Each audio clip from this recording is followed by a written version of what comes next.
day everyone, I am Monica Valentino and I am from Quirino State University CITCS Department. This week, our discussion is all about dealing with team and behaving ethically. To be specific, our topic is organizational team and how to behave ethically as an office professional. At the end of the discussion, the audience will be able to understand what organizational team is, know the organizational team structure and its complexities, discuss the teamwork processes, gain understanding on the 7 qualities of a successful team, explain the 4 elements of an effective team, identify the advantage and disadvantage of forming a team in an organization, define what ethical behavior is, value the importance of behaving ethically, know some workplace and management employers unethical behavior, and solve unethical issues at the workplace. I know we are familiar with team, but how about organizational team? So let's start. Definition of key terms. Team. According to Thompson, team or a work team is a group of people with complementary skills who work together to achieve a specific goal. Organization. An organization or organization is an entity such as company, an institution, or an association comprising one or more people and having a particular purpose. Teamwork. Teamwork involves a set of tasks and activities performed by individuals who collaborate with each other. Teamwork differs from individual work in that it involves shared responsibility for a final outcome. Organizational goal. An organizational goal is the endpoint toward which activities are aimed. It is the target or end that employees want to reach. Sports teams are a good example of how teams work. For instance, a basketball team has individual players who each contribute toward the goal of winning a game. Similarly, in business settings, most work is accomplished by teams of individuals who collaborate on activities with defined outcomes. Because teams are so prevalent in business organizations, it is important for employees to have the skills necessary to work effectively with others. Teams have become an essential factor of the organizational environment. A carefully selected team joins well-informed individuals into a group setting to complete an important task. The individuals are selected for their product knowledge as well as their skills, reasoning, and leadership abilities. The team members will bring a diverse view to the group which promotes great accuracy, adaptability, and resolution development. What is the purpose of forming a team in an organization? Organizations form teams to accomplish tasks that are too large or complex for an individual to complete.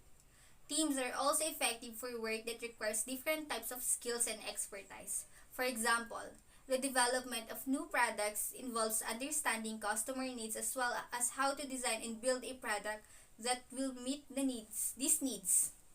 Accordingly, a new product development team would include people with customer knowledge as well as designers and engineers. Organizational Team Structure and Its Complexities by Ann Kinsey. While teams are popular within the business world, not all teams are structured in the same way and some teams qualify for more than one label.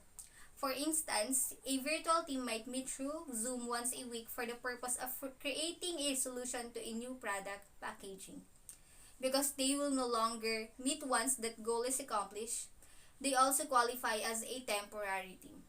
Similarly, a permanent team might include people from a variety of departments or disciplines and therefore also qualify as a cross-functional team. Like families, each team structure has its own particular mix of dynamics and goals. Recognizing the different types of teams and how they work can assist you in creating teams that best serve the needs of your organization.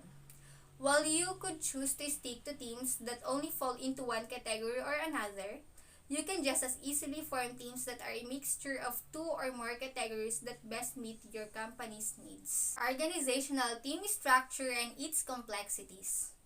A. What permanent teams do. Permanent teams form around a central subject or goal and remain in place from one project to another. If the company structure includes a robust human resources department, there's likely a human resources team that helps determine the department's strategies and protocols. The product division is likely to include a product development team that remains in place from one product to the next. Just because a team is permanent doesn't mean that the that team members aren't ever replaced. For instance, a professor on the social justice initiatives team at a university might go out on sabbatical and need someone to take her place. Layoffs or other circumstances could also necessitate finding a replacement. Team members are operating with a smaller team. While team members and projects come and go, the permanent team is always in place. B. How temporary teams function.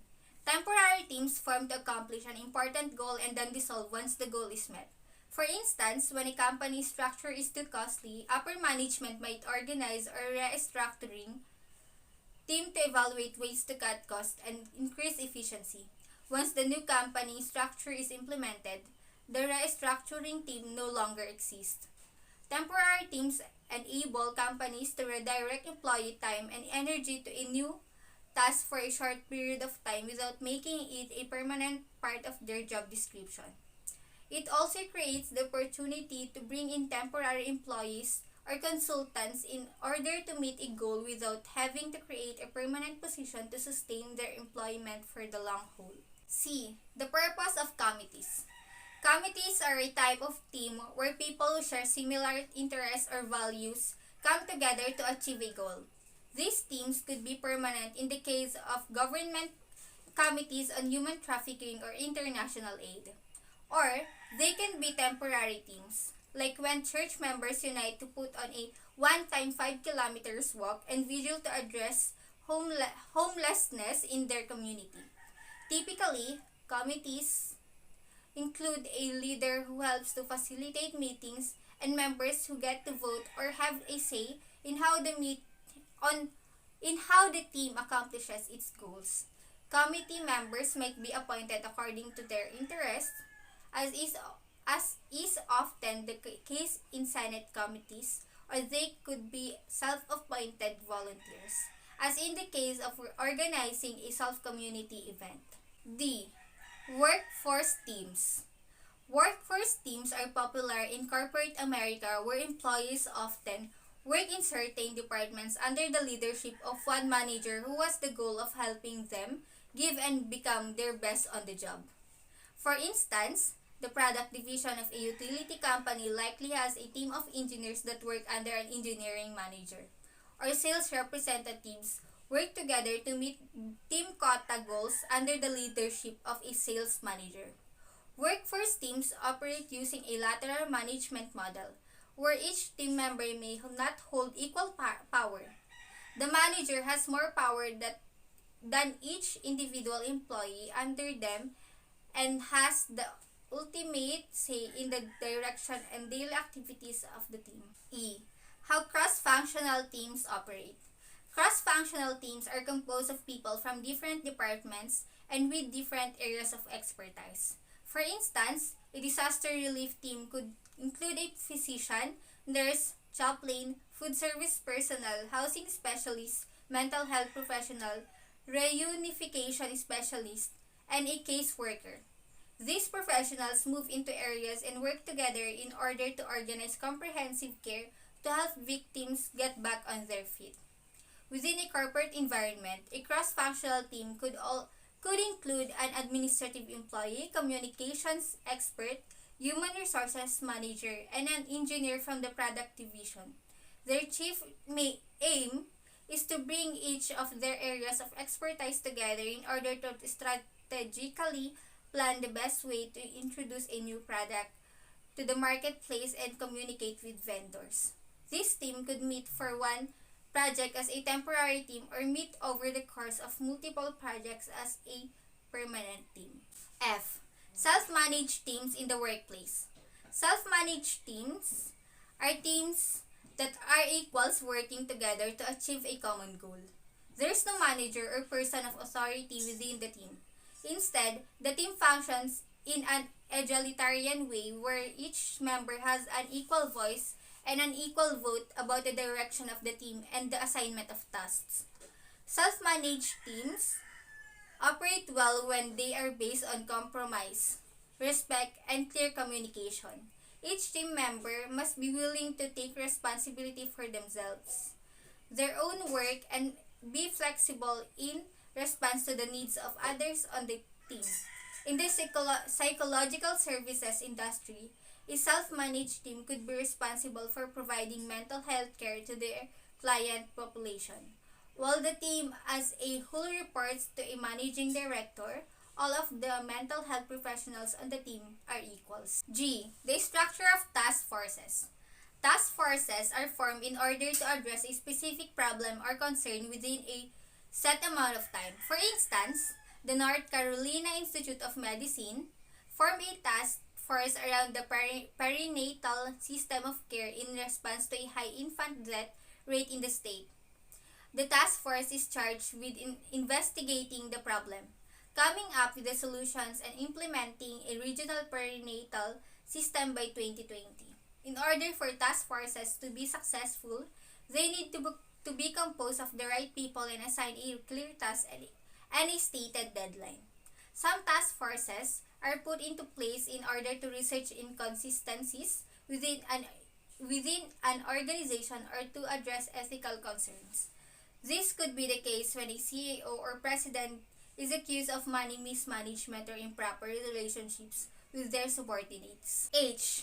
Virtual teams in action. Virtual teams can be temporary in the case of a team that needs to update blog posts and articles for a website. They can also be permanent in the case of call center representatives who meet team quotas from home. Virtual teams enable individuals who live all over the country or the world to work together as if they were sharing a physical office space. The success of virtual teams depends largely on systems of communication and protocol. When done well, team members are able to work on projects using a shared platform that gives each person access to what they alone are responsible for, while allowing them to communicate freely with others. Training can be done using web conferencing, and occasional in-person meetings or conferences gives everyone a chance to connect in a more personal way. The 4 elements of an effective team. To establish an effective team, there are 4 essential elements. It is the acronym GRIP, which stands for Goals, Roles, Interpersonal Relationships, and Processes. Goals bring the team together and give a common objective. When the team all buys into the goal, they are unified in purpose and it creates synergy. Roles. Roles need to be clearly defined so that everyone knows what to do and what others are doing. Roles make sure that everyone on the team has the opportunity and obligation to contribute. Interpersonal relationships. Interpersonal relationships are the glue that create trust, collaboration, and connection. Most of my work personally in regards to leadership and teamwork is in helping others develop better interpersonal relationships. Our ability to connect, interact, work with, persuade, listen to, engage, serve, pay attention to, and get to know others comes into play in every area of our lives, especially in teams. P. Processes stands for processes and procedures. These are the rules which govern behavior, expectations, and absolutely the consequences when standards are not met. By explicitly stating this, every person knows where they stand and what is expected. It is easy to be fair and people know the boundaries. Next is 8 qualities of a successful team. A strong team is the foundation of a high-performing business, and a good team ethic can be held largely accountable for the success and smooth running of the organization. If employees do not gel and work well together, problems can arise, such as poor organization, missed deadlines, and conflict within the workplace. So what can teams do to ensure that they are collectively productive and drive the company forward? Here are a few qualities that a successful team possesses. 1. They communicate well with each other. 2. They focus on goals and results. 3. Everyone contributes their fair share. 4. They offer each other support. 5. Team members are diverse. 6. Good leadership. 7. They are organized. 8. They have fun. Again, number 1, they communicate well with each other. They communicate openly with each other, sharing their thoughts, opinions, and ideas with members of their team, as well as taking into consideration what others have to say. Communication is essential for keeping track of progress and working together efficiently on tasks. Poor communication can lead to crossed wires, which can mean work is left incomplete, incorrect, or conflicts can arise. Number 2, they focus on goals and results. They agree on and set team goals based on outcomes and results, rather than just on the amount of work being done. A clear plan can then be set about how they are going to achieve these objectives as a group, as well as each other's individual's contribution. This provides them with clear direction and gives them something to aim for collectively. Number 3, everyone contributes their fair share. Each member of the team contributes their fair share of the workload and fully understands what their responsibilities are and where they fit in with the running of the business. They feel a sense of belonging to the team, are committed to their work, and really care about the success of the company. Number 4, they offer each other support. Team members are always happy to assist others when they need a helping hand with work. Teams are often more productive when they are also offered support from the organization and access to the required resources. Number 5, team members are diverse. Everyone is unique and will be able to offer their own experiences and knowledge that others may not possess. Diversity is needed so that all of the required skills are covered by somebody in the team, and each individual can be assigned a particular role on the basis of their strengths and skills. A variety of personalities, age groups, cultures, etc. can also bring creativity and a broad range of ideas to the table. Number 6, good leadership. A strong team usually has a leader that they trust and respect. This individual essentially works as the glue holding the team together and should be responsible for setting the pace, offering encouragement and motivation, and keeping all members of the team updated. Number 7, they are organized. The organization is essential for the smooth running of a business. Without it, the workplace can be chaotic and goals are unlikely to be achieved. Though each individual should be responsible for organizing their own workload, management should ensure that everything is running to plan and each member of the team is getting their work completed efficiently. Holding regular meetings can help to make sure that everyone is on the same page and deadlines are being met. And last, number 8, they have fun. It shouldn't be all work and no play. This can lead to burnout and a lack of productivity. So it's important to inject a bit of enjoyment into working life. Teams work particularly well together, enjoy each other's company, and get together outside of the office from time to time to socialize and have some fun. Building a positive relationship with your colleagues can make for a much more relaxed environment and reduce conflict. Before moving on to the next topic, here's a quotation from Ken Blanchard. None of us is as smart as all of us.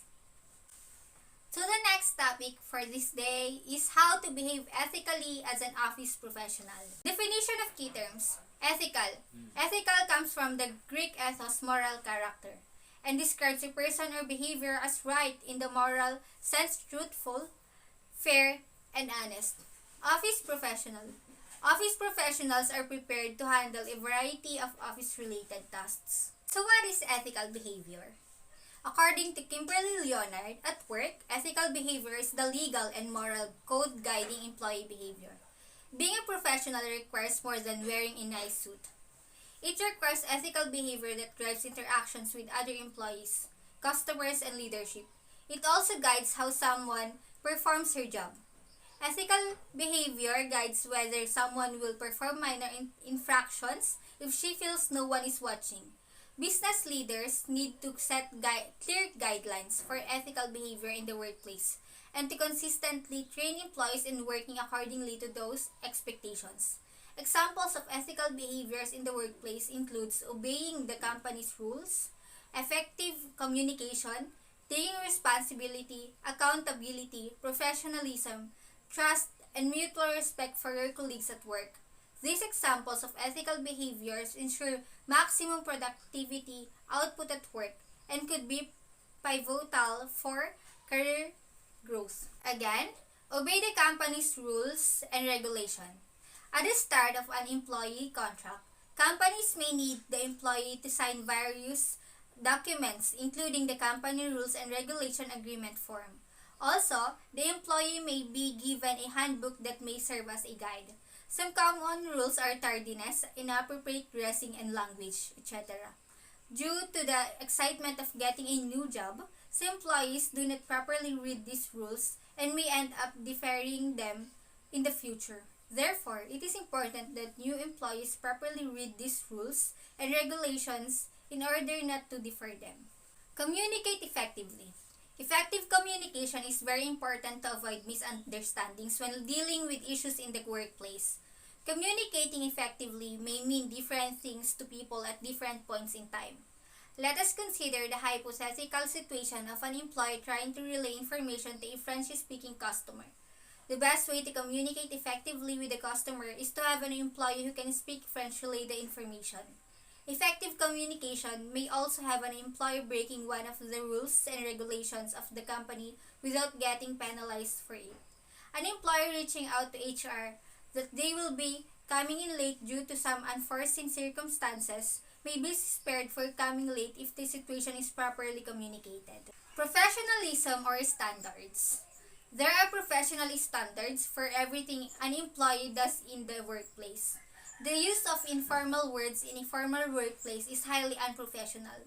These standards should be held high and applied to every part of an employee's activity in the workplace. These should include the way they speak, kind of work they deliver, and their relationship with coworkers and customers. Uphold trust. An employee should not do anything that may make his or her employee withdraw trust. As an employee of a company, your employer trusts you to get work done imperfectly on time. Things like missing deadlines regularly or delivering work that needs to be revised over and over again will deny you a promotion. It may even leave the employer not giving you tasks to complete in the future, a nightmare for freelancers. Respect your colleagues. It doesn't matter whether you are dealing with the intern, a junior, janitor, etc. They should all be treated with respect. As a manager, treating your team members with respect will help improve their productivity. Giving constructive criticism and saying kind words to them even when they are not able to deliver perfectly will help them strive to do better in the future. Work smarter. Don't just work hard. Work smarter. The reason why you see an employee promoted to the post of manager after just 2 years and a hard-working employee who has been with the company for 10 years failed to get a promotion is smart work. Assume that these two employees are data scientists who collect data and analyze them. A smarter employee will use the Form Plus data collection tool to collect data and receive real-time data analytics, while a hard-working employee will print paper-based forms and do the hard work of sharing it to the respondents. Also, here are some unethical workplace behaviors: lies, taking credit for others' hard work, verbal harassment or abuse, violence, non-office related work, extended break, theft, embezzlement, sexual harassment, corrupt practices. Here are also the management or employer's unethical behavior. Workplace ethics is not for employees alone. Employers are also bound to workplace ethics and may also be tried for unethical behavior. Number 1. Sex for job or promotion, late night out or unpaid overtime, verbal harassment, undue pressure, nepotism, unfriendly work environment, and unrealistic expectations. So here are some tips on how to solve unethical issues at the workplace. Again, how to solve unethical issues at the workplace. Have rules. Organizations need to have predefined rules and regulations regarding workplace ethics. These rules and regulations should be given to the new employees together with their employment contract. Also, having the rules written at a strategic places at the workplace will also help remind people about the rules. People tend to unconsciously imbibe things they see every day. Accept feedback or complaint. Make it easy for employees to send feedback or complaints in case of harassment, abuse, or any other unethical activities going on in the workplace. With tools like Form Plus, you can create an online forms to receive complaint on workplace harassment or any other unethical behaviors. These consequences for unethical behavior. Consequences for unethical behavior should also be placed alongside the rules at strategic places in the organization. That way, if anyone wants to ignore the rules despite seeing them, the fear of getting punished will stop him or her from going ahead. Swift justice or disciplinary action. Some companies often cover up issues of rape, sexual harassment, etc. when the perpetrator is a high-ranking member of the organization. Things like this should not be accommodated. Irrespective of who breaks the rule, there should be a swift disciplinary action by the organization. And here are my references. And that's the end of the discussion. I hope you learned something. Again, I am Monica Valentino. See you next week.